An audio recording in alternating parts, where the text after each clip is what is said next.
اعوذ باللہ من الشیطان الرجیم بسم اللہ الرحمن الرحیم۔ ترکی کا اسرائیلی سفارتخانے کو ملک سے میڈیا کے سامنے نکالنے، سعودی عرب کا شدید احتجاج، امریکہ کے قونصل خانے کی منتقلی پر، اسرائیل کا براہ راست شام پر حملے، سعودی ولی عہد پر حملہ اور اس کا غائب ہو جانا، یہ سب اس بات کی طرف اشارہ کر رہے ہیں کہ حالات بڑی تیزی سے ملاحمت العظمیٰ کی طرف یعنی تیسری بڑی جنگ کی جانب بڑھ رہے ہیں۔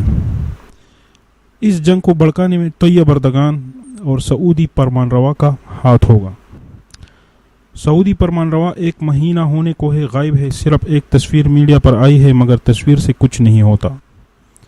اصل صورتحال کچھ اور ہے، اور اس طرح کے بادشاہوں کا غائب ہو جانا اور پھر واپس نمودار ہونا بہت خطرناک ثابت ہوتا ہے۔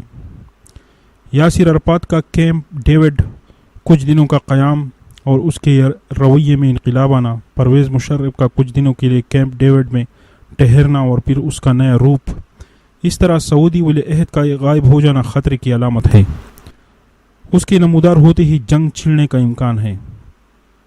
مشرقی وسطیٰ میں جس نے بھی 5-6 سال کی منصوبہ بندی کر رکھی ہے، بس وہ 1 سال تک محدود رکھے اور باقی کی پلاننگ اپنے ملک میں ہی کرے، اور جو مشرقی وسطیٰ جا رہے ہیں لمبی پلاننگ کر کے ان کو چاہیے کہ کوئی دوسرا متبادل ذریعہ معاش تلاش کرے، پیسہ ضائع نہ کرے، کیونکہ اب مشرقی وسطیٰ جنگ کی لپیٹ میں جانے کو ہے اور امام مہدی کا صحیح وقت قریب آ پہنچا۔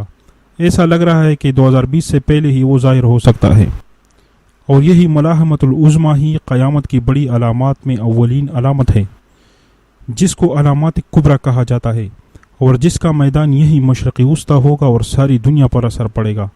والسلام۔